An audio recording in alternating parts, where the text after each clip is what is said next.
चलिए, कैसे हैं आप लोग? उम्मीद है शानदार, जिंदाबाद, जबरदस्त होंगे और बहुत ही बेहतरीन तरीके से अपनी तैयारी में लगे होंगे। तो जल्दी से एक बार क्लास के साथ जुड़ेंगे और बताएंगे सब लोग बढ़िया हैं, मस्त हैं, स्वस्थ हैं और व्यस्त होंगे, है ना? अपनी तैयारी बिल्कुल शानदार तरीके से कर रहे होंगे। आज हमें क्या पढ़ना है?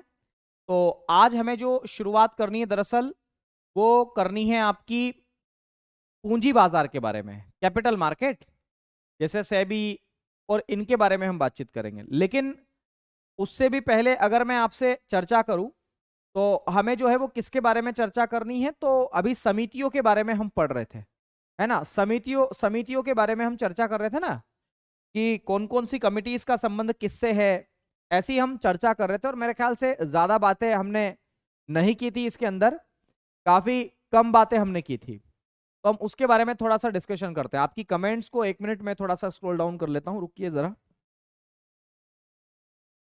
आपकी कमेंट्स को सेट कर देता हूं मैं।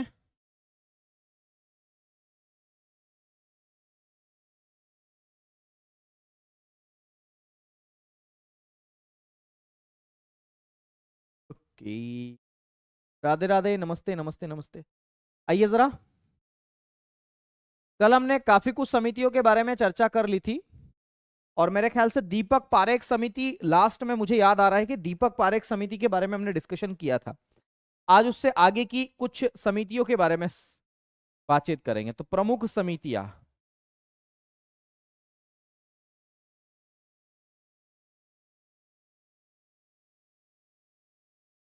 समिति का मतलब है कमिटीज, ठीक है? तो कौन कौन सी हमारे पास में प्रमुख कमिटीज है?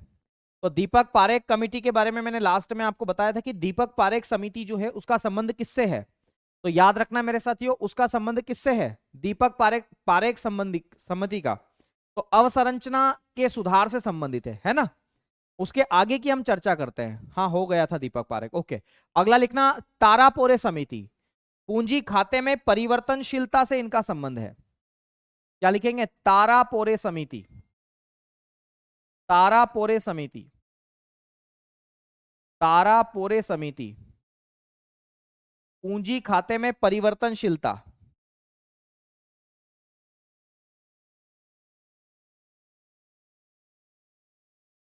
पूंजी खाते में रुपये की परिवर्तनशीलता से संबंधित।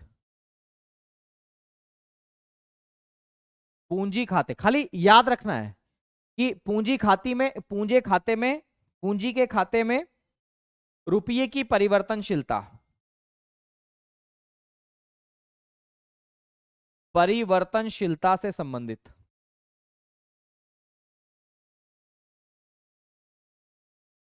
परिवर्तनशीलता से संबंधित है तारापोरे समिति, ठीक है?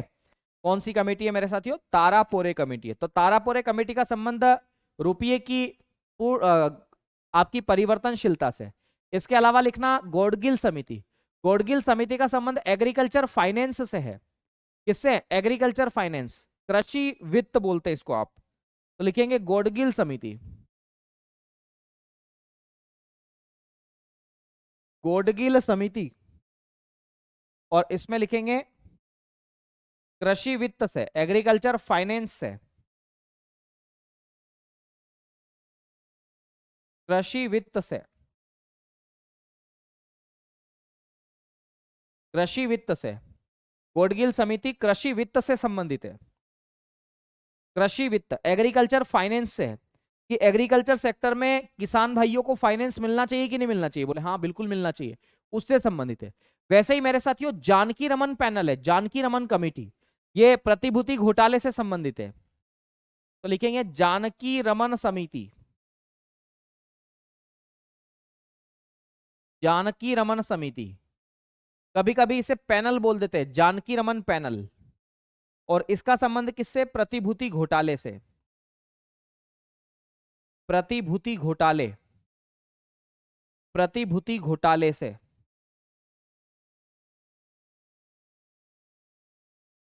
प्रतिभूति घोटाला जो सिक्योरिटी है ना, घोटाला है, उससे संबंधित है मेरे साथियों। अगला लिखना नरसिम्हन समिति, बैंकिंग सुधारों से है ये, बैंकिंग एवं वित्तीय सुधार, नरसिम्हन समिति। नरसिम्हन समिति। और इसमें क्या लिखेंगे? तो इसमें लिखेंगे बैंकिंग एवं वित्तीय सुधार।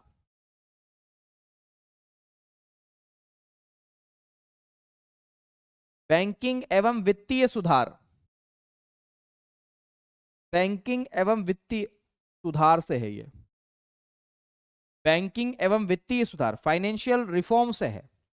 ठीक है, नरसिम्हन कमेटी, नरसिम्हन कमेटी। अगला लिखेंगे मेरे साथियों आबिद हुसैन समिति। इसका संबंध एग्रीकल्चर, आबिद हुसैन कमेटी जो है इसका संबंध किससे है? तो लघु उद्योगों से, लघु उद्योग, स्मॉल इंडस्ट्रीज से और व्यापारिक नीतियों से है। तो मेरे साथियों क्या लिखेंगे? आबिद हुसैन कमेटी, आबिद हुसैन समिति, आबिद हुसैन कमेटी। इसका संबंध स्मॉल इंडस्ट्रीज से है, लघु उद्योग या स्मॉल इंडस्ट्रीज। अरे लघु उद्योग, लघु उद्योग को हम स्मॉल इंडस्ट्रीज बोलते हैं रोहित, इसको स्मॉल इंडस्ट्रीज बोलते हैं।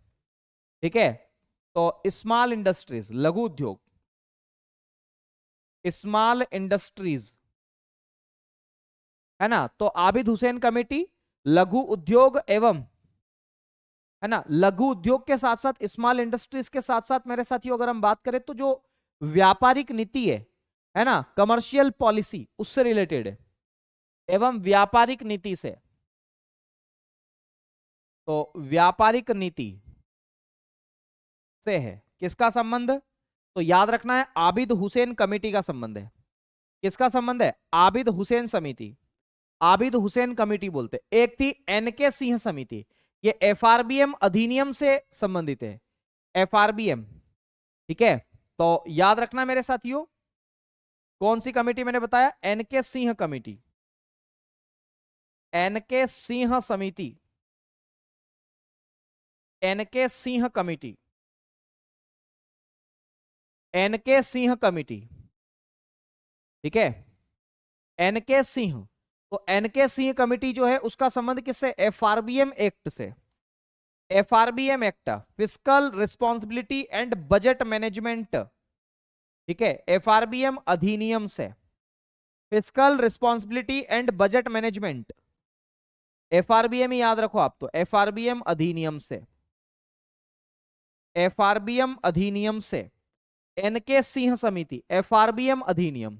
ठीक है, एक है वांचू समिति, उसका संबंध था डायरेक्ट टैक्स से, वांचू, वांचू। ठीक है, तो याद रखना है।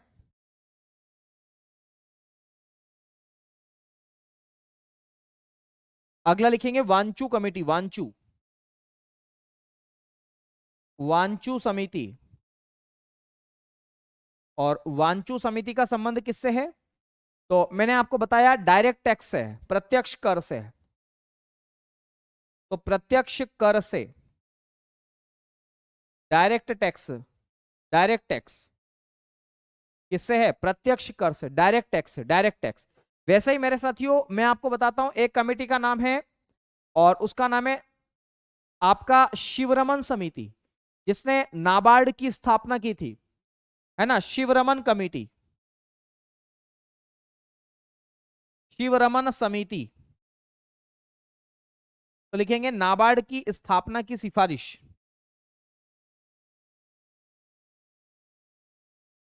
नाबार्ड की स्थापना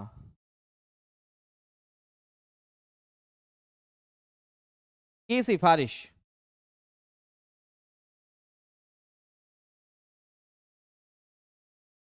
नाबार्ड की स्थापना की सिफारिश से संबंधित है शिवरमन कमेटी। क्या नाम है? शिवरमन समिति, शिवरमन समिति। वैसे ही मेरे साथियों अगली मैं बात करूं तो एक समिति थी कुमार मंगलम बिड़ला कमेटी। तो कुमार मंगलम बिड़ला कमेटी जो है इसका संबंध है कारपोरेट गवर्नेंस में सुधार से। कारपोरेट का मतलब होता है बड़े बड़े जो निगम होते हैं, जैसे जैसे जैसे आरडब्ल्यू भी एक प्रकार का कारपोरेट है, कारपोरेट मतलब कंपनी। ठीक है, तो इसमें कैसा सुधार किया जा सकता है वो, तो लिखेंगे अगला पॉइंट लिखेंगे कुमार मंगलम बिड़ला कमेटी, कुमार मंगलम बिड़ला कमेटी। कुमार मंगलम बिड़ला समिति, और इसका संबंध किससे? तो कारपोरेट गवर्नेंस में सुधार।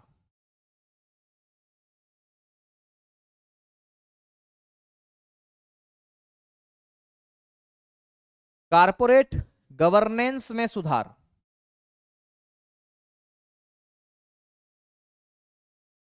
कारपोरेट गवर्नेंस में सुधार से संबंधित है ना, कारपोरेट गवर्नेंस में सुधार से संबंधित है, सुधार से संबंधित, कारपोरेट गवर्नेंस में सुधार से संबंधित है। ठीक है, ठीक है सर। आज गेमर में सागर सेगर क्या बोल रहे हैं? गागर में सागर। सर आज मेरा गागर में सागर बुक आ गया है। Thank you RW team. Okay भाई ओके, है ना, डेली आता है किसी न किसी का। ठीक है, अगला याद रखना, उर्जित पटेल कमेटी, ये मौद्रिक नीति समिति के गठन से संबंधित है। तो लिखेंगे उर्जित पटेल कमेटी।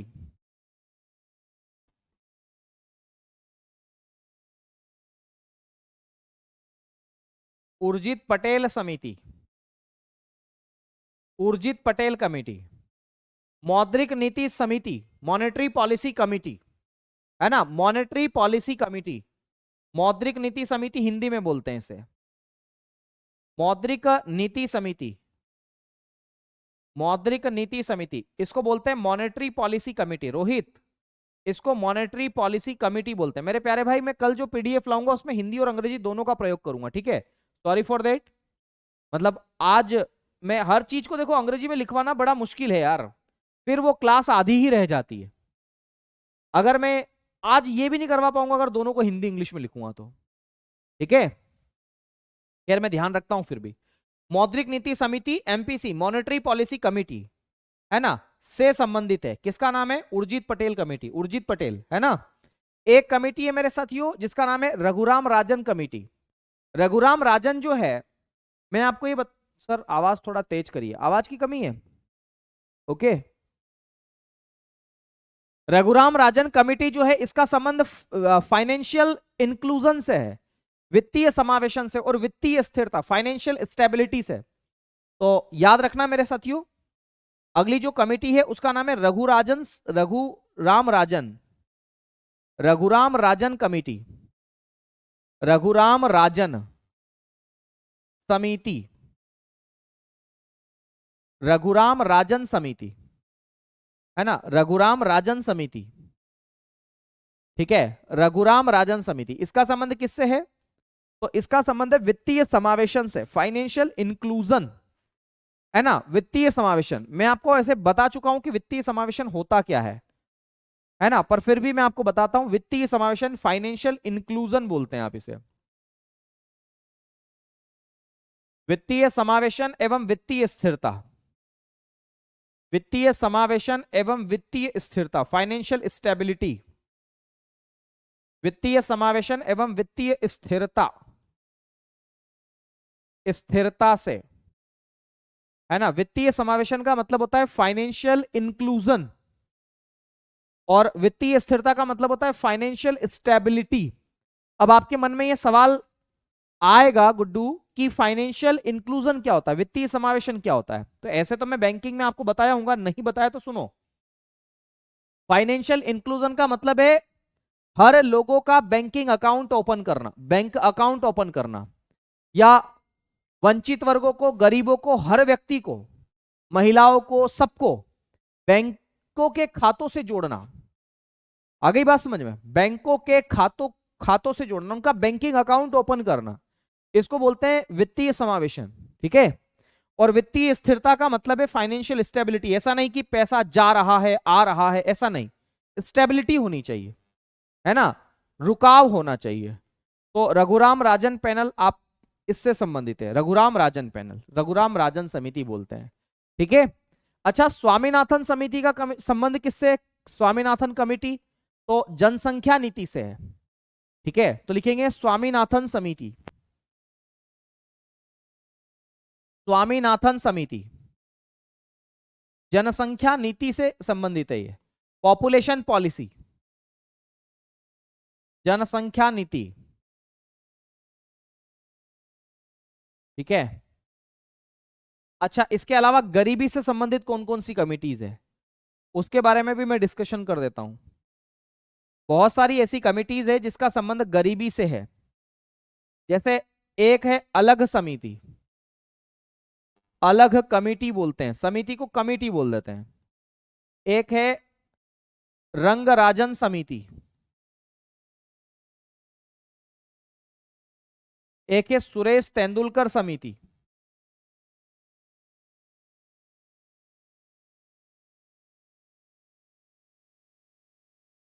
सचिन तेंदुलकर नहीं है, सुरेश तेंदुलकर है ना।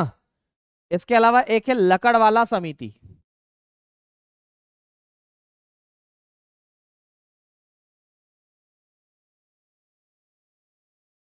लकड़वाला समिति, ओके, क्या नाम है, लकड़वाला, लकड़वाला, लकड़वाला समिति, है ना। ओके प्यारे दोस्त, आ गई बात समझ में। चलिए, तो ये कुछ प्रमुख कमेटियां थी जो बची हुई थी, वो मैंने आपको लिखवा दिया है। कमेटियां तो और भी बहुत सारी हर दिन कुछ ना कुछ बनती रहती है, ठीक है, पर पर्याप्त है। ओके, बताओ, कोई दिक्कत इसमें किसी को, बताएंगे एक बार, है ना। चलिए, हाँ जी, इनसे किस तरीके से क्वेश्चन आएंगे। क्वेश्चन ऐसे आ सकते हैं कि बताइए, है ना, क्वेश्चन कैसे आ सकते हैं कि निम्नलिखित में से कौन सी समिति का संबंध इससे है, ऐसे क्वेश्चन आ सकते हैं, ठीक है।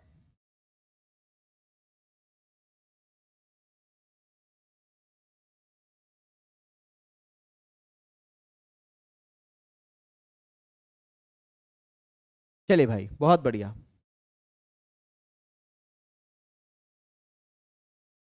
पढ़ते हैं, अब हम अगले बिंदु की बात करते हैं जिसका नाम है पूंजी बाजार, कैपिटल मार्केट, है ना। तो आइए जरा पूंजी बाजार के बारे में हम चर्चा करते हैं। अच्छा, पूंजी बाजार को समझने से पहले हमें यह समझना पड़ेगा कि वित्तीय बाजार क्या है, फाइनेंशियल मार्केट क्या है। वित्तीय बाजार क्या है, वित्तीय बाजार,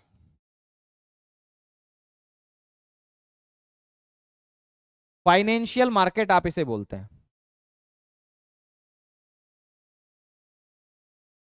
वित्तीय बाजार या फाइनेंशियल मार्केट के नाम से आप इसे जानते हैं, वित्तीय बाजार या फाइनेंशियल मार्केट के नाम से आप इसे जानते हैं। क्या होता है वित्तीय बाजार, है ना। चलिए सुनिएगा, वित्तीय बाजार क्या होता है। तो देखो, बाजार का मतलब होता है एक ऐसा क्षेत्र जहां पर बहुत सारे खरीदार हो और बहुत सारे बेचने वाले लोग हो, उसे हम लोग बाजार कहते हैं। उसे हम लोग किस नाम से जानते हैं, बाजार के नाम से जानते हैं, बाजार, मार्केट। और एक ऐसा बाजार जिसका संबंध पैसा से हो, वित्त से हो, धन से हो, इसको वित्तीय बाजार बोल देते हैं आसान सी भाषा में, यही तो बोलेंगे।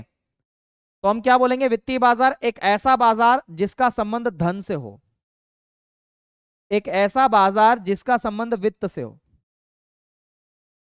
एक ऐसा बाजार जो वित्त से संबंधित हो, जो वित्त, वित्त का मतलब होता है फाइनेंस, पैसा कौड़ी से, धन से। एक ऐसा बाजार जो वित्त से संबंधित हो,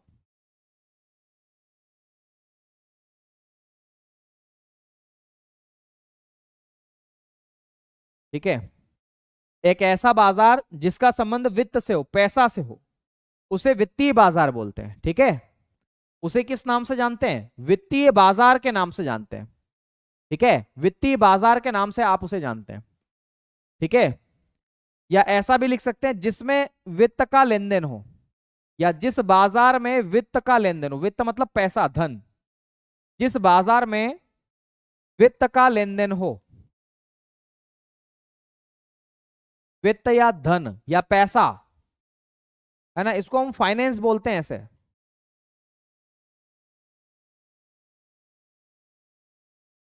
फाइनेंस। तो एक ऐसा बाजार या जिस बाजार में वित्त, धन या फाइनेंस का लेन देन हो, फाइनेंस का लेन देन हो, उसे हम लोग वित्तीय बाजार बोलते हैं। किसके नाम से जानते हैं उसे? वित्तीय बाजार के नाम से जानते हैं, फाइनेंशियल मार्केट के नाम से जानते हैं, फाइनेंशियल मार्केट। ठीक है, उसे किस नाम से जाना जाता है? फाइनेंशियल मार्केट के नाम से जाना जाता है। कोई दिक्कत? कोई दिक्कत मेरे साथियों? ठीक है, बहुत बढ़िया, शानदार।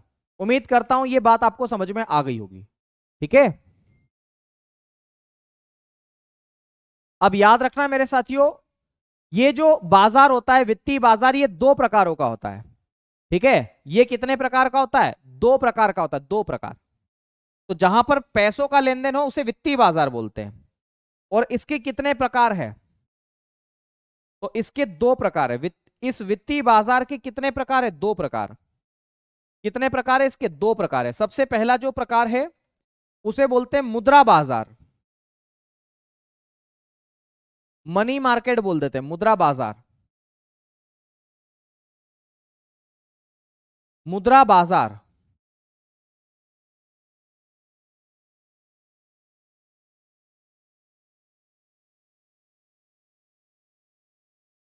आई बात समझ में? मुद्रा बाजार, मनी मार्केट, एक प्रकार तो ये है वित्तीय बाजार का, एक प्रकार है मुद्रा बाजार, है ना। इसमें भी पैसों का ही लेन देन होगा, सुनना, इसमें भी किसका लेन देन होगा? पैसों का ही लेन देन होगा।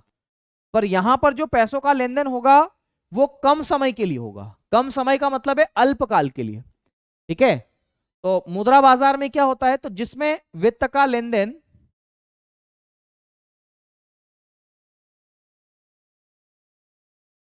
जिसमें वित्त का लेन देन अल्पकाल के लिए हो। अल्पकाल, अल्पकाल का मतलब होता है शॉर्ट टर्म। तो जिसमें पैसों का लेन देन अल्पकाल या शॉर्ट टर्म के लिए हो, शॉर्ट टर्म के लिए होता है, उसे हम लोग किस नाम से जानते हैं? तो मुद्रा बाजार के नाम से जानते हैं, है ना। तो जहां पर पैसों का लेन देन अल्पकाल के लिए हो, और अल्पकाल का क्या मतलब है? तो अल्पकाल का मतलब है एक साल से कम समय के लिए अगर पैसों का लेन देन हो रहा है, ठीक है, तो इसे हम लोग किस नाम से जानते हैं? तो मुद्रा बाजार के नाम से जानते हैं। तो अल्पकाल का मतलब क्या होता है? एक वर्ष से कम अवधि के लिए, एक वर्ष या 365 दिन, एक साल या 365 दिन से कम समय के लिए।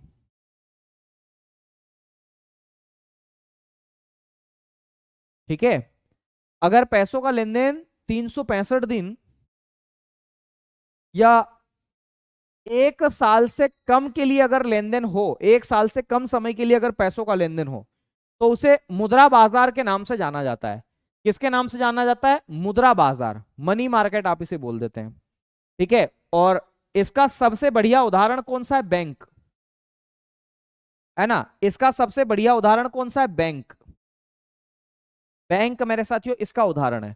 अगर पूछा जाए कि मुद्रा बाजार किसके द्वारा रेगुलेट किया जाता है, भाई मुद्रा बाजार का संचालन जो है या ऑपरेट जो है वो किसके द्वारा किया जाता है, तो इस पर किसका नियंत्रण होता है? मुद्रा बाजार पर। तो लिखेंगे इस पर किसका नियंत्रण है?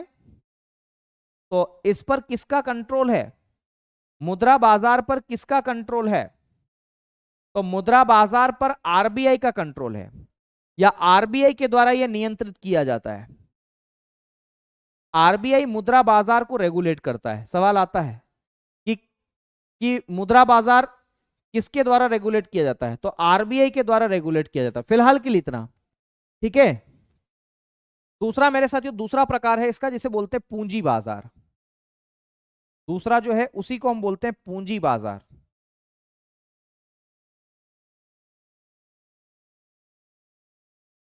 पूंजी बाजार, इसको हम लोग बोलते हैं कैपिटल मार्केट।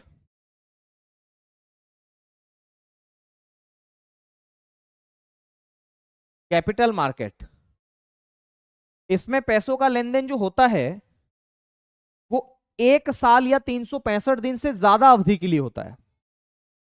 तो इसमें लिखेंगे इसमें वित्त का लेन देन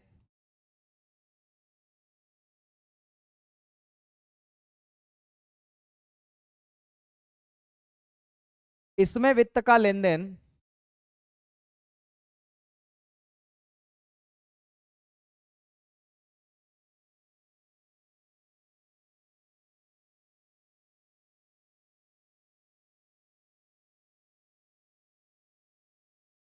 इसमें वित्त का लेन देन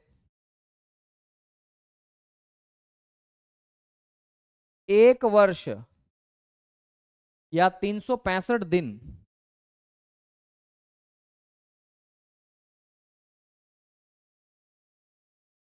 से अधिक समय, जिसको हम लॉन्ग टर्म के नाम से भी जानते हैं, दीर्घकाल, जिसको हम लॉन्ग टर्म या दीर्घकाल, ठीक है, 365 दिन या 1 वर्ष से अधिक समय, जिसे लॉन्ग टर्म के नाम से जाना जाता है ना, लॉन्ग टर्म 365 दिन से अधिक समय या दीर्घकाल या 1 साल से ज्यादा समय के लिए होता है, उसे हम कैपिटल मार्केट के नाम से जानते हैं, पूंजी बाजार के नाम से जानते हैं। और इसका रेगुलेशन किसके द्वारा किया जाता है, लिखेंगे इसका नियंत्रण सेबी के द्वारा किया जाता है। It is controlled by SEBI. इसका नियंत्रण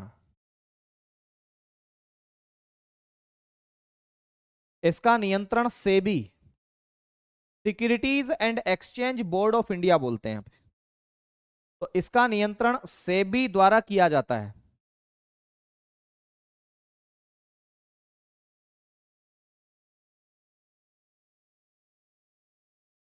तो इसका नियंत्रण किसके द्वारा किया जाता है, सेबी के द्वारा किया जाता है, सेबी।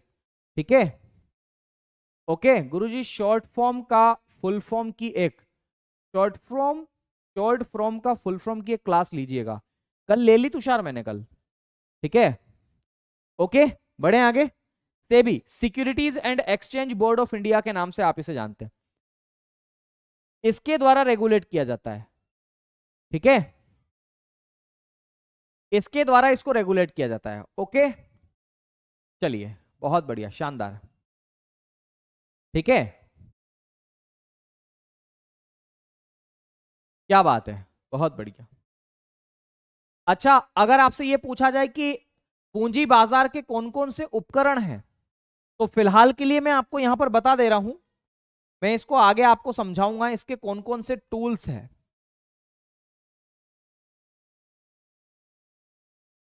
इंस्ट्रूमेंट इसके कौन कौन से हैं, तो इसके इंस्ट्रूमेंट्स की अगर मैं बात करूं तो शेयर इसका इंस्ट्रूमेंट है,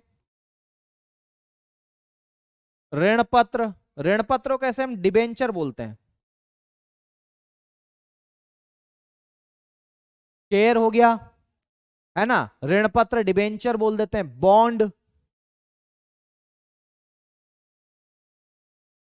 म्यूचुअल फंड,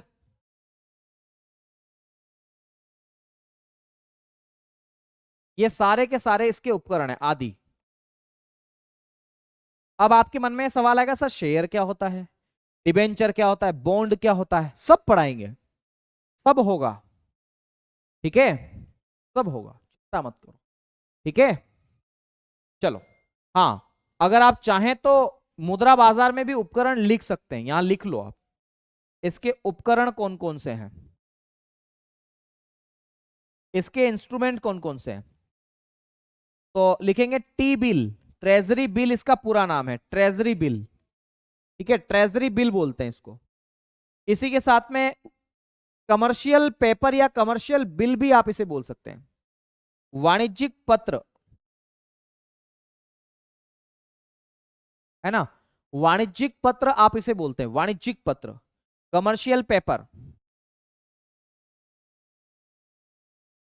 आदि, ये इसके टूल्स है। ओके, सेबी का फुल फॉर्म, अरे भाई सेबी के बारे में मैं काफी कुछ बातें करूंगा, चिंता क्यों कर रहे हो, ठीक है, ओके। अब आपको मैं एक बात बताता हूं कि सेबी जो है उसके कितने प्रकार है, मतलब पूंजी बाजार के कितने प्रकार है, तो पूंजी बाजार के 2 प्रकार है, याद रखना, एक को बोलते हैं प्राइमरी मार्केट और एक को बोलते हैं सेकेंडरी मार्केट। हाँ, काल मनी भी है, संजन जी बताएंगे आगे, है ना। तो अगला यहां पे लिखना पूंजी बाजार के प्रकार।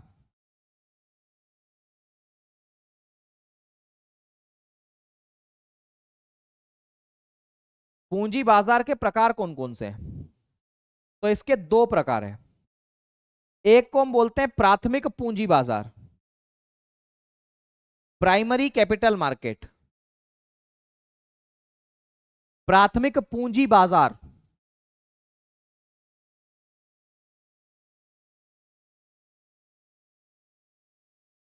इसको हम लोग बोलते हैं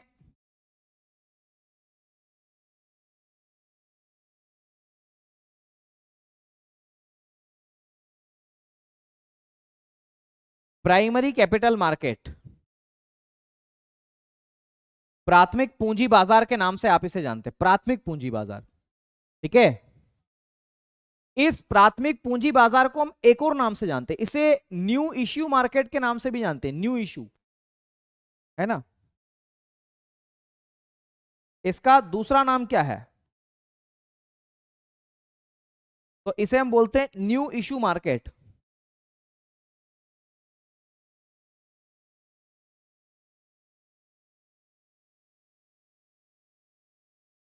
न्यू इश्यू मार्केट के नाम से भी जानते हैं इसे, न्यू इश्यू मार्केट। ठीक है। किसको? प्राइमरी कैपिटल मार्केट को कहा जाता है। ठीक है। इसमें कोई भी कंपनी या फिर सरकार पहली बार जनता को सिक्योरिटी जारी करती। सिक्योरिटी का मतलब होता है कोई बॉन्ड, कोई पत्र या कोई शेयर। ठीक है। तो इसमें लिखेंगे प्राथमिक पूंजी बाजार में, दूसरा पॉइंट लिखेंगे कि इसमें या इस बाजार में कोई कंपनी या सरकार, इस बाजार में कोई कंपनी या गवर्नमेंट, कोई कंपनी या सरकार पहली बार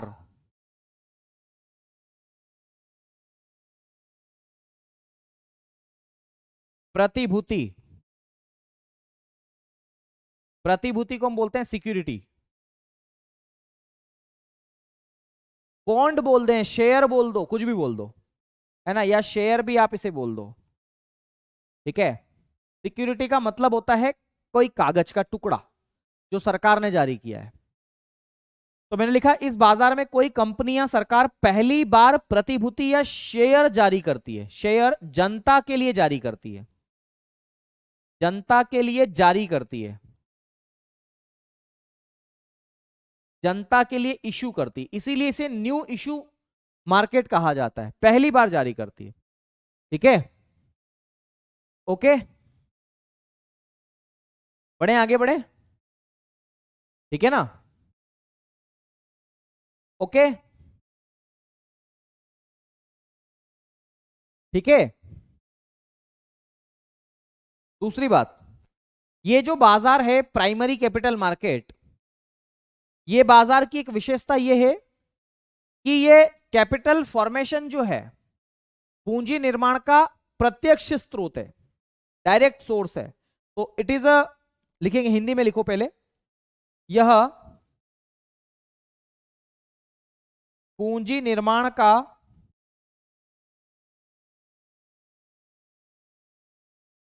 यह पूंजी निर्माण का प्रत्यक्ष स्रोत है।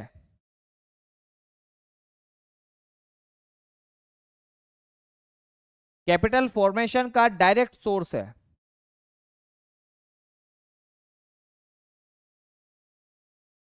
यह पूंजी निर्माण का प्रत्यक्ष स्रोत है, पूंजी निर्माण का प्रत्यक्ष स्रोत है, याद रखना है। क्योंकि यहां से जो जारी करता है, इशूअर, जो सिक्योरिटी या शेयर को जारी करता है, उसके पास डायरेक्ट पैसा जाता है। तो यहां क्या होता है, देखो प्राइमरी कैपिटल मार्केट में क्या होता है, जैसे मान लो ये कोई सरकार है, ये कोई सरकार या कोई कंपनी है, ये क्या जारी कर रही है, तो ये सिक्योरिटी जारी कर रही है ना, प्रतिभूति बोलते हैं आप इसे, या इसी को शेयर भी बोल देते हैं, ये जारी कर रही है। ठीक है। तो कौन खरीदेगा इसको? जनता। जनता इसको क्या करेगी? खरीदेगी। और जनता पैसा किसको देगी? तो जनता पैसा यहां पर देगी, तो पैसा मेरे साथियों जनता के पास से यहां चला गया, धन भी बोल देते हैं आप इसे। बदले में इसके पास में शेयर रहा, ठीक है, बदले में शेयर रहा। तो सरकार पैसा इकट्ठा करने के लिए ऐसा करती, तो डायरेक्ट जो कंपनी है या सरकार है या जो इश्यूअर है, जिसे निर्गमकर्ता भी बोलते हैं, ठीक है, उसके पास पैसा जाता है। अब मैं आपको ये बताता हूं, जो प्राइमरी कैपिटल मार्केट है जो प्राइमरी कैपिटल मार्केट है उसमें पैसा कैसे जुटाया जाता है, मतलब पैसा कैसे प्राप्त किया जाता है। तो लिखेंगे इस बाजार में कंपनी, इस बाजार में कंपनी द्वारा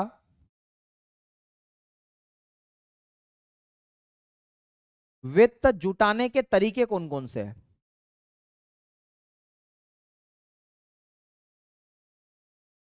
इस बाजार में कंपनी द्वारा वित्त जुटाने के तरीके कौन कौन से हैं। सबसे पहला तरीका है आईपीओ, इनिशियल पब्लिक ऑफरिंग बोलते हैं। आईपीओ लॉन्च करना, आपने सुना है आईपीओ, इसको हम लोग बोलते हैं इनिशियल पब्लिक ऑफरिंग। हिंदी में हम इसे किस नाम से जानते हैं, ऐसे हिंदी जरूरत नहीं है, प्रारंभिक सार्वजनिक प्रस्ताव आप इसे बोलते हैं। क्या बोलते हैं,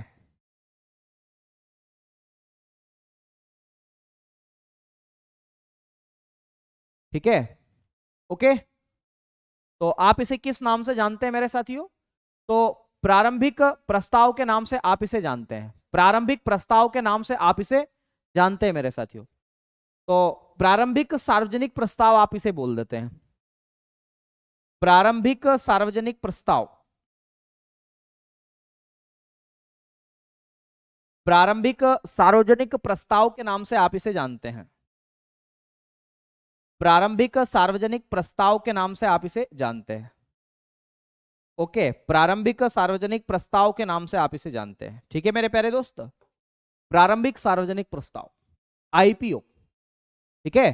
तो कंपनी द्वारा पहली बार अगर कोई शेयर जारी किया जाता है तो उसी को आईपीओ बोलते हैं, आईपीओ, ठीक है। तो लिखेंगे इसमें कंपनी पहली बार शेयर जारी करती है, इसमें कोई कंपनी या सरकार, इसमें कोई कंपनी पहली बार शेयर जारी करती है,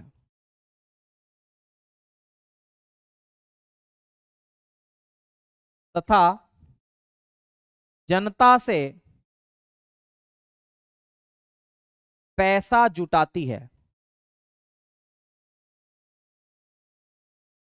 तथा जनता से पैसा जुटाती है। तो पहली बार शेयर जारी करती है और जनता से पैसा इकट्ठा करती है, ठीक है मेरे प्यारे भाई। किससे, तो जनता से पैसा इकट्ठा करती है वो, ठीक है, बहुत बढ़िया, शानदार, पहली बार, ठीक है, पहली बार, पहली बार मेरे प्यारे दोस्त, पहली बार आईपीओ, ठीक है।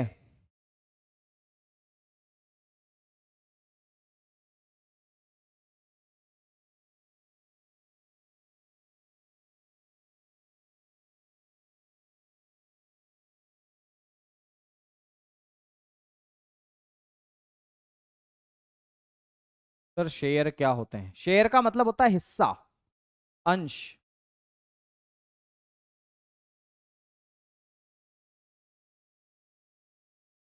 बढ़े आगे बढ़े, चलिए, बहुत बढ़िया। इसे किस नाम से जानते हैं, तो याद रखना इसे आईपीओ बोलते हैं, आईपीओ, इनिशियल पब्लिक ऑफरिंग।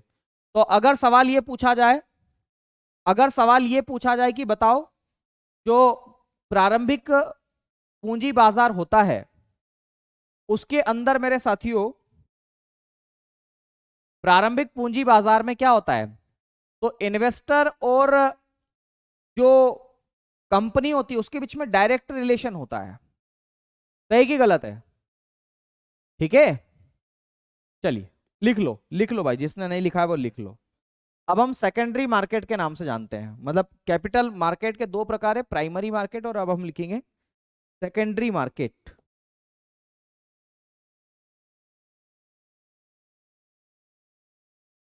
उतार लिया हो तो फिर बढ़ते हैं आगे।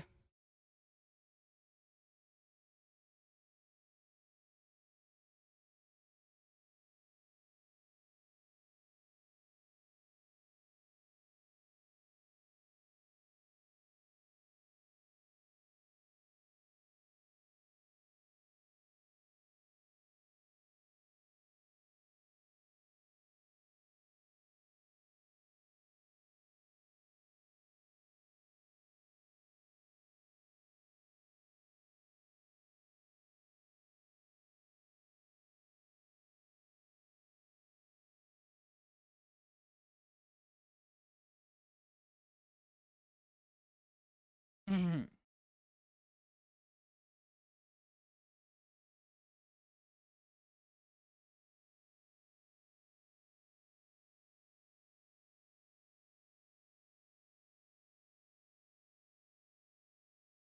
चलिए अगली हम बात करते हैं, दूसरा इसका प्रकार है जिसे द्वितीयक पूंजी बाजार के नाम से जानते हैं, है ना। तो दूसरा प्रकार है द्वितीयक पूंजी बाजार, सेकेंडरी कैपिटल मार्केट।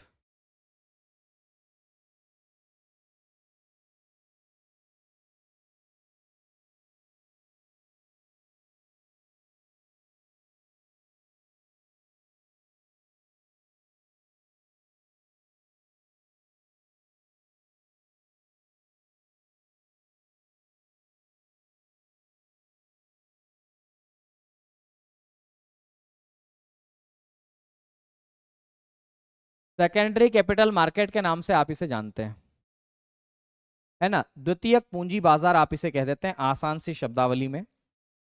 तो द्वितीयक पूंजी बाजार या सेकेंडरी कैपिटल मार्केट क्या होता है, ठीक है। तो याद रखना, इसमें पहले से जो शेयर जारी किए गए हैं उनका व्यापार होता है निवेशकों के बीच में। तो लिखेंगे इसमें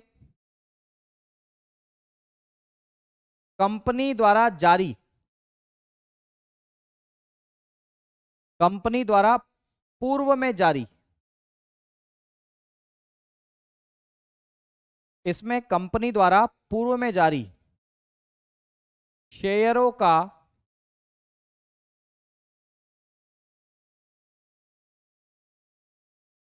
लेन देन होता है।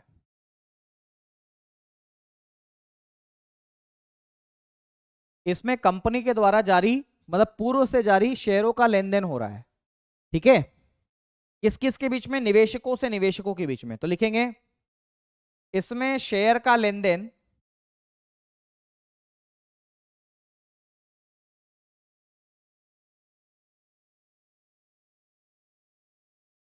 निवेशकों के मध्य होता है।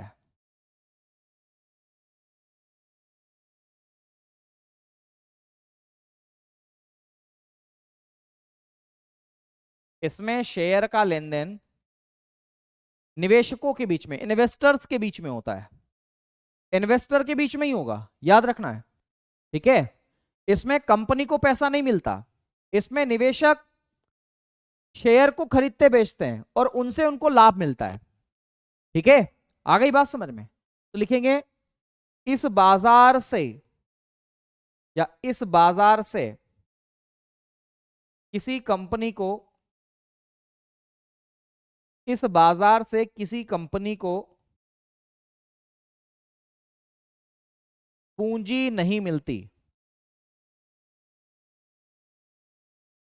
किसी कंपनी को पूंजी नहीं मिलती, ठीक है। किसी को भी पैसा नहीं मिलेगा इस बाजार से, यहां से पैसा नहीं मिलेगा, ठीक है। तो ये सेकेंडरी मार्केट के बारे में मैंने आपको बताया है। दरअसल अब हम बात करेंगे सेबी के बारे में, securities and exchange board of India के बारे में चर्चा करेंगे। तो अगर आपकी इच्छा हो तो इसे हम आज करें, नहीं तो फिर हम कल करें, बताओ।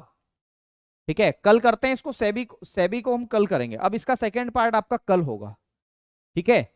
इसका जो सेकेंड पार्ट है ना उसको हम कल करेंगे अब, ठीक है। हाँ, क्लास में कुछ इश्यू आ रहा है, देखते हैं क्या इश्यू है। ठीक है, तो आज की इस कक्षा को यहीं पर विराम देंगे, अब शेष वार्ता आपसे करेंगे हम कल। कल की क्लास में बाकी चर्चा होगी, ठीक है। कल भी आपकी क्लास होगी, बिल्कुल होगी, है ना, बिल्कुल होगी। ओके, चलिए भाई, कैसे लगी आपको क्लास एक बार कमेंट करके जरूर बताइएगा, है ना। अच्छी लगी, बुरी लगी, कैसी लगी, है ना। मैं कल पीडीएफ भी लेके आऊंगा, क्योंकि हमारे अंग्रेजी वाले साथी परेशान रहते हैं अक्सर, उन्हें तकलीफों का सामना करना पड़ता है, तो इसलिए कल पीडीएफ लेकर के ही आऊंगा। इसीलिए आऊंगा कि उन्हें कोई इशू ना हो, उन्हें कोई परेशानी ना हो समझने में, ठीक है। तो वैसा कुछ करेंगे, या फिर हम ऐसा भी कर सकते हैं कि एक तरफ इंग्लिश एक तरफ हिंदी कर सकते हैं, ऐसा कुछ करके आता हूं कल, ठीक है। हम्म, ओके ओके ओके ओके, ठीक है। हाँ जी, बहुत बढ़िया, thank you thank you thank you so much. चलिए आज के लिए इतना ही, नमस्कार, धन्यवाद।